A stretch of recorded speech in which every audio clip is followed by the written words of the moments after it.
Hola, soy Javier Moncayo, practicante de paz desde hace 28 años. Me han invitado nuevamente en la especialización para compartir algunos de los aprendizajes de todo este tiempo de trabajo, y yo quisiera concentrarme en un solo punto que considero podría serles de utilidad, y espero que en la medida en que trabaje con ese punto que he escogido pueda mostrarles al menos atisbos de lo que serían aspectos más amplios de la experiencia. El tema que quiero proponerles es el tema de la generación y mantenimiento de la confianza con organizaciones campesinas, indígenas o afrodescendientes tradicionalmente excluidas, que tienen dificultad para entrar en un proceso de diálogo con otras organizaciones o con las instituciones del Estado. Quiero empezar desde un punto que me parece crucial y que lo he denominado el saludo. ¿Cómo saluda uno por primera vez a los representantes que vienen de las comunidades y que generalmente vienen con timidez, con desconfianza, y que uno también llega a estos escenarios con cierto grado de timidez y temor, sobre todo cuando se enfrenta por primera vez a estos escenarios de conversación? De suerte que muchas veces pasamos en el primer contacto visual que tenemos con la gente que está alrededor del sitio en donde va a ocurrir la reunión, pasamos de largo, sin decir nada, esperando a que venga el momento de las presentaciones formales dentro de la reunión. Creo que ese no es un buen comienzo. Creo que cuando uno llega y encuentra a la primer persona que al parecer es un representante de alguna de las organizaciones con las que se va a hacer el diálogo, uno debe saludar abiertamente, debe saludar muy cordialmente, estrechando la mano. Es importante tener en cuenta que los hombres campesinos e indígenas en ese primer contacto físico no estrechan la mano, dejan la mano inerte. Eso no es un signo de desprecio, es realmente un nivel de confianza que apenas se empieza a construir. Seguramente después será un saludo mucho más efusivo. También hay que tener en cuenta que las mujeres normalmente no sonríen y no miran a los ojos cuando lo saludan a uno por primera vez. Esto hace parte del recato tradicional de la mujer campesina o indígena y no significa de ninguna manera un signo de desinterés o de desprecio. El otro punto sobre el que quiero hablar es, una vez estamos ya en un escenario de diálogo, en general se constituye una mesa directiva. En Colombia es muy difícil hacer una reunión que no tenga una mesa directiva, seguramente con flores, banderas, posiblemente con los himnos de los distintos niveles del Estado. Y en general en esa mesa directiva se ubica la gente que ostenta algún grado de autoridad dentro de las instituciones. Yo sugiero, y eso les sienta bastante bien a las comunidades, que al lado de las autoridades institucionales estén las autoridades tradicionales de las organizaciones, es decir, el presidente de la asociación campesina, el gobernador o la gobernadora del resguardo indígena,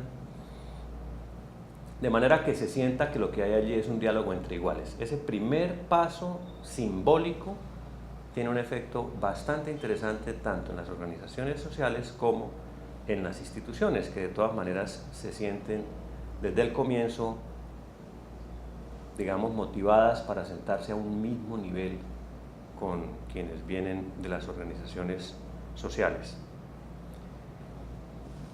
Ese tema también tiene una continuidad en lo que hemos utilizado mucho para trabajar temas complejos, que son los espacios de cooperación, y lo he llamado conversaciones por igual. Es decir, cuando uno convoca a una serie de instituciones y de comunidades para discutir un tema específico muy complejo.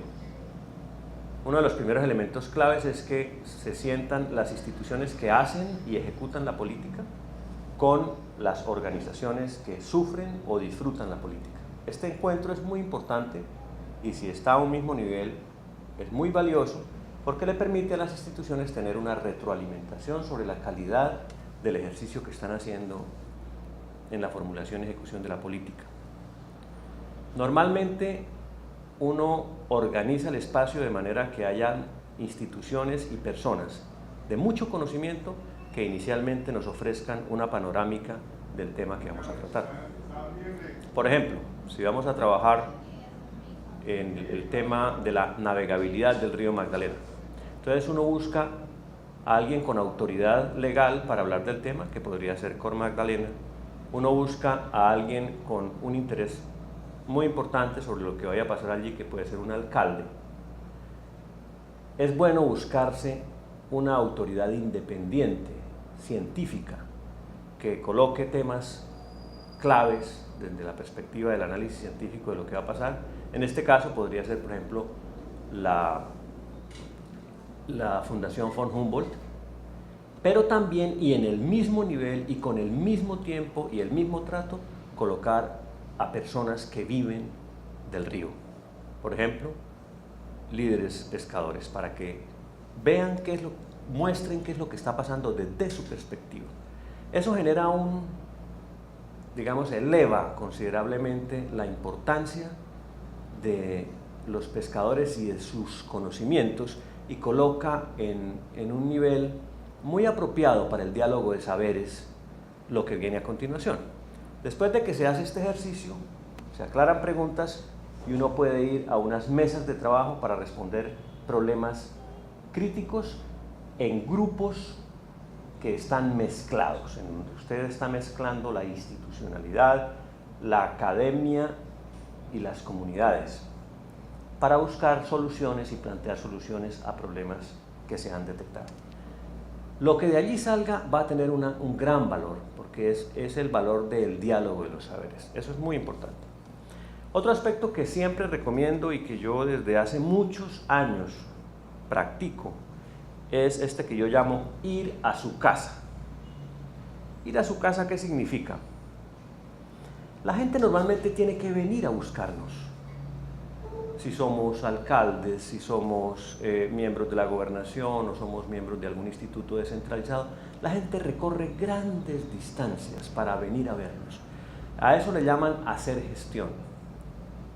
Yo creo que un mínimo de retribución en el diálogo es nosotros ir a verlos a ellos.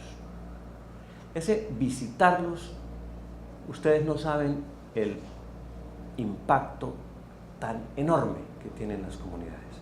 Que alguien haya ido desde una ciudad, desde un conocimiento, desde un nivel de autoridad hasta su casa a conocerlos, eso da un sentido de valoración enorme. Eso abre unas puertas al aprecio muy grande. Ahora, yo recomiendo que se tenga cuidado con ese ir a su casa. Primero, es mejor no ir si uno va a ir de carrera. Es decir, si uno transcurre 4 horas de camino en mula o lo que sea, llega a la casa, almuerza, habla media hora y se devuelve porque tiene que estar al otro día en algo muy importante, mejor no vaya. Porque eso hace sentir a la gente que no son muy importantes, que esta persona ha tomado una gran cantidad de tiempo y de esfuerzo para ir a verlos, pero que no se ha quedado más de media hora con ellos. Yo he visto eso montones. En general, desafortunadamente, las misiones de evaluación, etcétera, los consultores, la gente normalmente hace eso. Yo prefiero cuando uno va con suficiente tiempo. Yo recomiendo que vaya uno tomando incluso un fin de semana. Las mejores experiencias están cuando uno llega sin ningún afán, duerme en la casa de la gente, come de la comida de la gente, se sienta por la noche en la fogata que se hace a escuchar a los viejos cómo se pobló la vereda o cómo se creó el resguardo, qué pasó en los años anteriores. En eso se establece un vínculo enorme y uno empieza a entender lo que ocurre con esas comunidades. Estas comunidades normalmente viven en zonas en donde no hay luz, no hay acueducto, y uno solamente puede entender la dimensión de eso cuando se queda. Y hay una cosa muy importante, hay ciertas claves para el trabajo con comunidades. Una vez estuve en un ejercicio de trueque en el Puracé, en el Cauca, y el día anterior en Popayán, un paisa que llevaba trabajando 30 años con los indígenas del Creek, hablando sobre muchas cosas, me dijo algo importante que les recomiendo: si a usted le ofrecen cualquier tipo de bebida, tómesela. Los indígenas son muy respetuosos. Si usted dice que no, ellos no van a mostrar ningún tipo de desagrado, pero nunca le abrirán el corazón para un diálogo verdadero. Y sí, me fui al otro día a Puracé y allí estaban unos docentes indígenas y tenían una botella de algo irreconocible, algo líquido con algunas hierbas adentro, y me dijeron: profesor Moncayo, ¿quiere tomarse un trago de esto? Y yo le dije: claro, y lo tomé. No estaba tan mal. Al rato me dijeron: ¿quiere más? Le dije: por supuesto, creí que no iban a preguntar, y me volví a tomar otro, y de ahí en adelante la conversación fue muy fluida, siempre me recibieron con mucho aprecio, porque hay ciertas cosas que ellos definen de si esta persona hace parte de los nuestros o no. Y yo creo que hay que tener la valentía de transcurrir con ellos, y normalmente lo que le pueda ocurrir a uno pues no debe ser gran cosa. Y el último punto que les quiero recomendar, hay un tema que se llama solidaridad.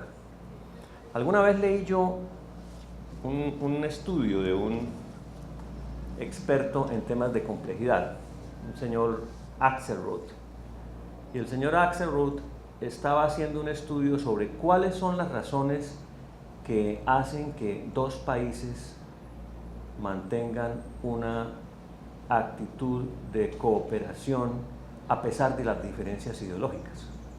Y empezó a buscar razones de carácter étnico, de historias de conquista, etcétera, etcétera, y no había ninguna, no le daba, los modelos no le cuadraban. Hasta que por fin encontró una variable que se ajustó perfectamente a la simulación que estaba haciendo, y era la variable solidaridad. Cuando un país responde inmediatamente a las necesidades de otro país que está en problemas, se establece allí una cooperación que trasciende los problemas ideológicos. Entre otras cosas, eso ha pasado mucho entre Colombia y Cuba. Ustedes se han dado cuenta de que Colombia y Cuba siempre han tenido, pues obviamente, incluso había una formación militar de guerrillas que venían a Colombia, y aún con ese hecho, Colombia y Cuba siempre han sido países que se cooperan mutuamente.